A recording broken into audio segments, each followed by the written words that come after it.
보수를 지급받지 못하신 분들은 꼭 시청해 주셨으면 하는 영상입니다. 위임 계약에 있어서 보수의 약정을 했을 때 전반적으로 적용될 수 있는 사안입니다.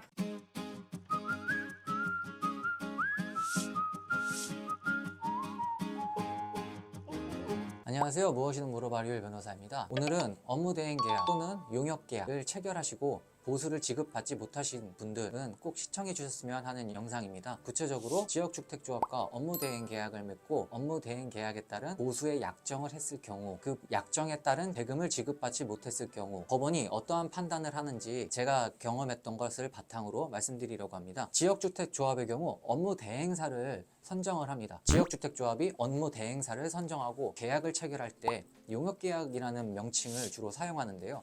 이는 민법상 위임계약에 해당을 합니다. 그리고 그 위임계약을 체결을 할 때 보수의 약정을 하게 되는데요. 왜냐하면 위임계약은 무보수가 원칙입니다. 따라서 당사자가 별도의 약정을 해야 업무대행사가 조합에게 일정 부분의 보수를 청구할 수 있는 청구권이 생기는 겁니다. 보수 약정 과정에서 매월 얼마를 정기적으로 지급한다 라는 약정을 하시는 경우도 있고, 또는 기성고, 조합이 설립이 되고 어느 단계에 지날 때마다 해당 약정된 금을 지급받는 기성고에 따른 보수다 라고 생각을 하시면 되고요.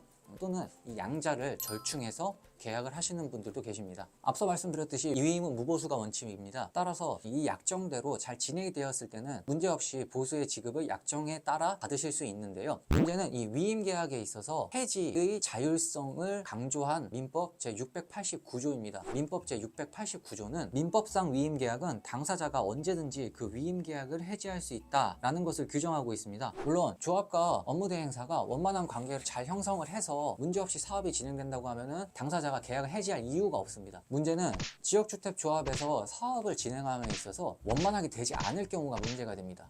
이 경우 업무대행사 입장에서는 내가 어느 정도 업무를 했고 그것에 따른 보수를 지급을 받겠다라는 청구권이 생기는데, 지역주택조합 입장에서는 사업이 진행되지 않고 조합에 마련된 분담금이 고갈되는 경우도 생길 수 있습니다. 이때 용역비가 만만치 않거든요. 그 용역비도 절감하는 차원에서 앞서 말씀드린 민법 제689조를 이용해 일방적인 계약 해지 통지를 하는 경우가 있습니다. 법률상 규정되어 있듯이 해지의 통지는 당사자 일방이 할 수 있고, 해지 통지가 도달할 때 효과가 발생합니다. 이것을 어떻게 막을 수는 없어요. 업무대행사 입장에서는 이 해지 통지가 적법했는지, 적법한 의결 절차가 있었는지 여부를 검토하실 필요가 있습니다.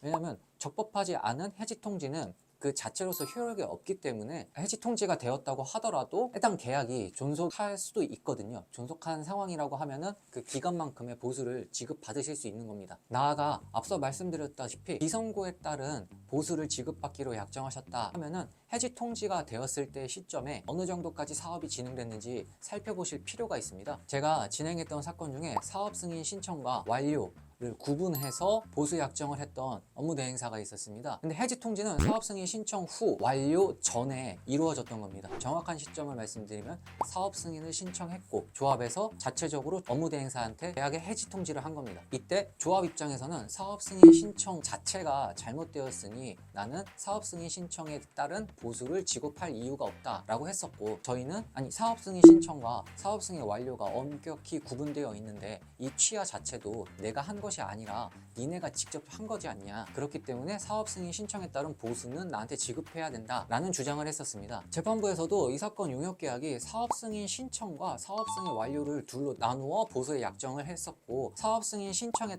어떠한 조건이 붙은 것은 아니다 라는 점을 강조해서 저희의 청구를 인정해줬습니다. 해당 사안에서 저희 의뢰인이 지역주택조합이 사업 승인을 취하한 것을 그냥 받아들이고 해당 사안을 다투지 않았다고 하면은 사업 승인 신청에 따른 보수를 받지 못했겠죠. 그러나 변호사 상담을 통해서 절차가 진행되었다는 것을 저희가 강조할 수 있었고, 어떠한 요건이 붙은 것은 아니다. 그리고 사업 승인 신청 취하의 주체가 의뢰인이 아닌 조합이었다 라는 점을 발견해서 좋은 결과를 얻을 수 있었습니다. 제가 오늘 말씀드린 이 사안은 지역주택조합과 업무대행사와의 관계뿐만이 아니라 위임 계약에 있어서 보수의 약정을 했을 때 전반적으로 적용될 수 있는 사안입니다. 자신이 이와 유사한 상황에 처해 있다라고 느끼실 경우에는 변호사 상담 한번 꼭 받아보시기 바랍니다. 오늘 영상 유익하셨다면 구독, 좋아요 부탁드립니다. 감사합니다.